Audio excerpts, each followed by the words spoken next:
La planeación educativa, esta vez vamos a poner un cuestionario a contestar para cada una de las investigación que contamos eh, y cada uno que es la importancia de la planeación educativa. Sí, al planear la planeación educativa es una enseñanza de los educadores que pueden garantizar el contenido de actividades de aprendizaje y de normas que se le adaptan al ritmo de las necesidades de cada estudiante hacia resultados educativos de cada mediables y esta es la planeación que también le permite a los educadores hacia ajustes de tiempo real y así con técnica o enfoques de las funciones que pueden modificando ante las afectaciones significativas en el rendimiento en estudiantes. ¿Para qué consideras que el papel del docente es profundamente para el desarrollo de la planificación? Es, se puede decir que es algo muy importante para esto, para planificar el docente, para ver cómo están los alumnos y qué avance sea, ¿no? A continuación veremos un video más explicativo de esta situación.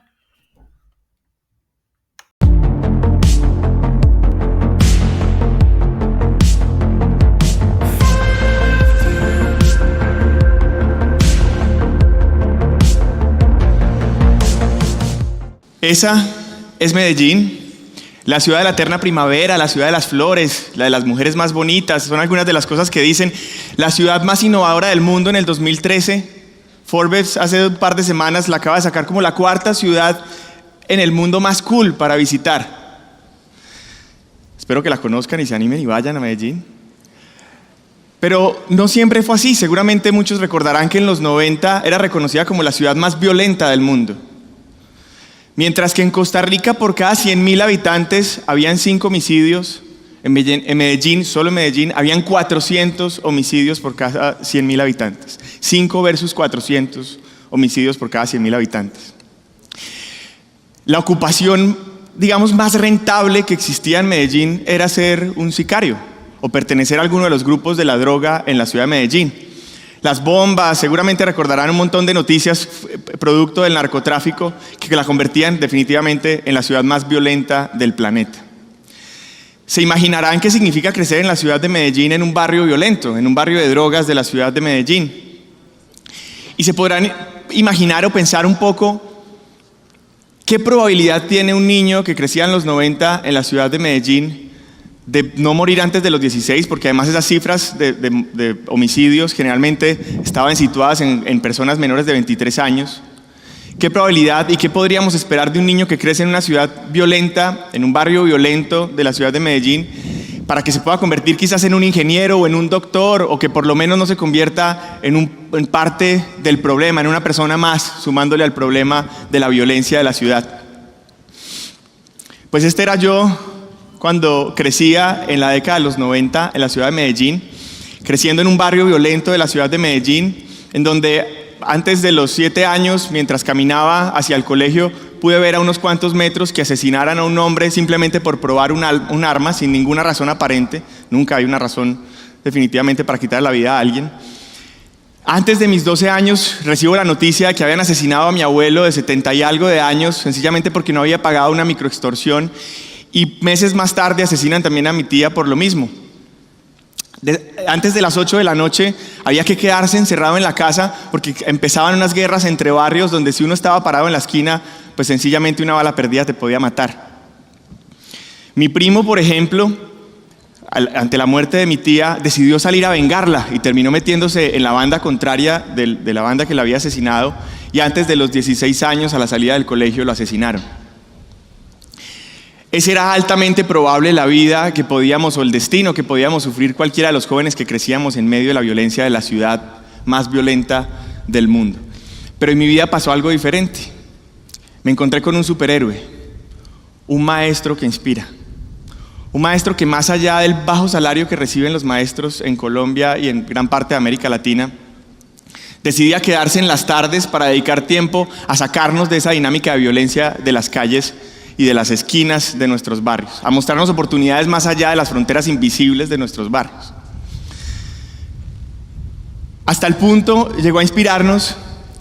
que, aunque no pude ir a la universidad porque no tenía las condiciones para asistir a una buena universidad, terminamos construyendo una compañía que hoy tiene más de 200 colaboradores y presencia en toda América Latina y en la India, y que se dedica a una sola cosa, y es a trabajar por los maestros que inspiran, a replicar esta historia, como la historia de mi maestro, millones de veces. Pero entonces uno se pregunta, ¿cuál es la fórmula? ¿Cuál es el camino para uno replicar una historia como la de mi maestro millones de veces? Y yo me digo, debería ser la pregunta que se hagan todos los sistemas educativos, porque el asunto no es de sumar y restar, el asunto es de cambiar realidades, el asunto es de movilidad social, el asunto es de construir tejido social y de darle a los niños que están creciendo en las aulas de clase y a los jóvenes una visión que le permita creer que hay algo más allá de las fronteras invisibles de su barrio. Y si me permiten concluir algunas cosas de la experiencia que tenemos en alrededor de 9 años de trabajar en educación, concluimos que esto no es un asunto de políticas públicas, aunque son muy importantes. No es definitivamente un asunto de tecnología, ni de pizarras digitales, ni de un computador por niño, ni nada por el estilo. Esto en definitiva es un asunto de maestros que inspiran. Desde las políticas públicas, desde la innovación tecnológica o en fin, podemos poner nuestro granito de arena, pero finalmente ustedes, maestros, en el aula de clase, son los que hacen la magia. Los que entienden el contexto de cada uno de esos pequeños mundos que hay en la cabeza de sus niños y encuentran el camino para transformarlos. Pero definitivamente, y lo escuchaba en la charla anterior, cada vez es más difícil cautivar a los aprendices del siglo XXI. Cada vez vienen al aula de clase bombardeados con más multimedia, con más imágenes, con más contenidos. ¿Y cómo hacemos los maestros para cautivar y en consecuencia inspirar a esos aprendices del siglo XXI? Y la respuesta parece ser la misma a lo largo y ancho del planeta, y es la innovación educativa. Todo el mundo empieza a hablar de innovación educativa. Se han invertido billones de dólares en América Latina todos los años en llevar tecnología a las aulas de clase. Hay algunas fotografías de lugares en donde hay robots que son capaces de sustituir al maestro dentro del aula de clase. Alguien decía por ahí, alguien que ha recorrido bastante en materia de tecnología en educación, y decía, es que si yo le pongo una computadora en las manos a un niño un mes, el niño va a aprender mucho más que un año entero enfrente de un maestro. Y entonces ahí yo me pregunto, si mi maestro no hubiera existido y en lugar de él hubiera existido una computadora, ¿será que yo hubiera podido pararme aquí y decir gracias a mi maestro porque me inspiró y me sacó del círculo de violencia y pobreza de nuestros barrios? Seguramente no. La tecnología jamás podrá sustituir ese rol inspirador del maestro. Por eso vuelvo e insisto, la educación no se puede tratar de sumar y restar. Si se trata de sumar y restar, seguramente un buen contenido y una buena tecnología podrá sustituir esa labor de aprender a sumar y restar, pero no la labor de crear seres humanos capaces de construir tejido social, de hacer iniciativas, de generar transformación, de dar mensajes que trasciendan. Así que en esa duda de entonces qué es innovación educativa, qué es tecnología, hicimos una investigación que llegó a una conclusión que publicamos en un portal que se llama maestrosqueinspiran.com, invitados a verlo. Y cuando publicamos esto llegamos a una conclusión que seguramente todos los que son maestros lo saben, pero que tristemente el resto de la comunidad muchas veces no lo sabe. Y es que los maestros no solamente se dedican a dar una clase en un aula de clase, que enseñar en un aula de clase es solamente una pequeña porción. Muchos papás dirán, es que los profesores viven muy bueno, van y dan clase unas cuantas horitas en el colegio y luego se van a descansar. Ustedes mismos que son maestros sabrán que los fines de semana seguramente son para calificar exámenes y para preparar las clases de la próxima semana y a sufrir un poco por aquellos estudiantes a los que hay que dedicarle algo de educación personalizada, pero que aunque las estadísticas digan que tenemos entre 15 y 20 estudiantes en el aula, realmente tenemos 30, 40, yo crecí en un salón de 56 estudiantes. Y nos dimos cuenta que el maestro tiene que dedicar tiempo, y sobre todo un maestro del siglo XXI, a planear. que ahora tiene que planear ojalá una educación con más contexto, basada en proyectos, con recursos educativos rastreados en internet, que luego tiene que ir al aula de clase y efectivamente enseñar, y que tiene que enseñar con herramientas didácticas mucho más cautivadoras que antes, porque el reto para cautivar a un aprendiz del siglo XXI es mayor, y luego tiene que calificar, pero ya no solamente es evaluar para decir si ganó o perdió, sino que deberíamos siempre utilizar esas métricas, esa información de la evaluación para personalizar el aprendizaje y fortalecer esas competencias o habilidades que tienen potencial de desarrollarse en nuestros aprendices. Pero además tiene que ser un comunicador excelente, porque la educación no solamente depende del maestro, la comunicación depende también de los padres de familia, y lo que pasa en la casa debería estar cruzado por una línea de coherencia que vaya desde el aula de clase hasta lo que los padres de familia son capaces de hacer con sus hijos en la casa. Pero además de eso, el maestro del siglo XXI sabe que está educando a sus aprendices, a sus estudiantes, para desempeñarse en labores al otro lado del mundo. Puede ser el community manager de una multinacional, cualquiera de los estudiantes que están en sus aulas de clase podrá hacer eso. Y por eso va a competir con métodos de aprendizaje que utilizó otro maestro al otro lado del mundo, así que tiene que ser capaz de generar comunidades de práctica y aprender de las buenas prácticas y compartir sus buenas prácticas con otros maestros. Y además tiene que desarrollarse profesionalmente, porque resulta que ahora los problemas no solamente son los riesgos que los niños corren cuando salen a la calle, sino que ahora existe el cybergrooming, el cyberbullying y cuantas otras amenazas más que tenemos que estar preparados y preparar a nuestros niños para hacerlo. Así que los maestros del siglo XXI tienen que saber de neuropedagogía, tienen que saber de psicología positiva y tienen que ser bilingües, y ustedes como maestros tienen que estarse informando todos los días. Entonces, cuando va uno y mira las herramientas tecnológicas, se da cuenta que todo el esfuerzo en herramientas tecnológicas que se ha hecho se ha enfocado principalmente en herramientas para enseñar. Esas computadoras que le llegan a cada niño, esa pizarra digital, están enfocadas en un solo momento. Y cuando hacemos un rastreo nos encontramos que existen cientos de herramientas tecnológicas para abordar el resto de momentos pedagógicos, pero que la mayoría de los maestros no tienen la habilidad de dominar todas esas herramientas tecnológicas. Pareciera que la solución está en que cada uno de los maestros aprende a utilizar unas 120 herramientas tecnológicas para mañana y con eso todo está resuelto. Pero esto es una tarea titánica que seguramente no lograremos. Entonces nos dimos a la tarea de ver qué ha pasado en la historia y nos dimos cuenta que eso ya pasó. En algún momento decían que es que el ciudadano del siglo XXI tenía que ser capaz de escuchar música en MP3, tenía que ser capaz de comunicarse por un celular, tomar fotografías con una cámara digital, tenía que utilizar el GPS para ubicarse, pertenecer a una red social y navegar en internet. Y cuando yo trataba de venderle esa idea a mi mamá, créanme, no era muy fácil, no la compraba. Pero alguien alguna vez encontró la solución y dijo: lo que tenemos que hacer es colocar todo en un dispositivo que todo ciudadano pueda utilizar, y se inventó un smartphone y finalmente mi mamá es capaz de navegar en internet, está en Facebook, chatea por WhatsApp, toma fotografías, escucha música y finalmente se convirtió en una herramienta que sí transforma a ese ciudadano del siglo XXI. Entonces la pregunta ahí sería, y eso fue la pregunta que nos hicimos: ¿cuál es la herramienta tecnológica que debería existir para el maestro, para que esas cientos de herramientas tecnológicas que realmente debería utilizar el maestro, más allá de una pizarra digital, se convirtiera en una herramienta común?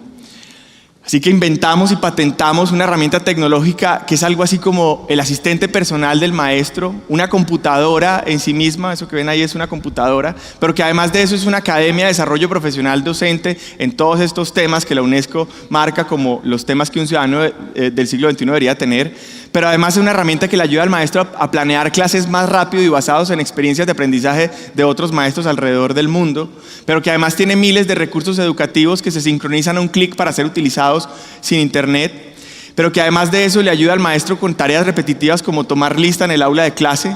y que además de eso le ayuda a calificar exámenes en segundos con solo mostrarle el examen, y el resultado de eso son planes personalizados para que el estudiante repase en su casa sin que el maestro tenga que hacer el esfuerzo de personalizar uno a uno los exámenes, pero que además de eso es una herramienta de comunicación para notificarle al papá los resultados del examen y propuestas de trabajo conjunto para educar como debe ser en conjunto al estudiante. Pero también aumenta la experiencia en el aula de clase, porque ese aparatico también sirve para hacer realidad aumentada en el aula de clase y es capaz de convertir cualquier pared en una pizarra digital en cualquier lugar en el que nos encontremos, sin que la pizarra digital sea el fin del mundo, sino que simplemente sea ese instrumento para cautivar la atención de los aprendices. Y por último, rompe la barrera del acceso a Internet, lleva Internet donde no hay Internet, crea una pequeña nube dentro del aula de clase, esa clase que no está conectada, ahora está conectada y los niños pueden navegar en Internet. A esto me dedico, a hacer tecnología para maestros, y con eso quiero concluir diciéndoles que hay personas pensando en los maestros que inspiran,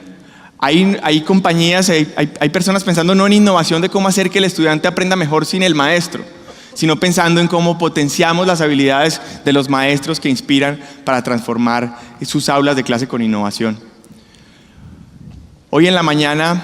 estaba con la ministra visitando el colegio de la Carpio, y mi gran sorpresa fue que Costa Rica está llena de maestros que inspiran. Pura vida.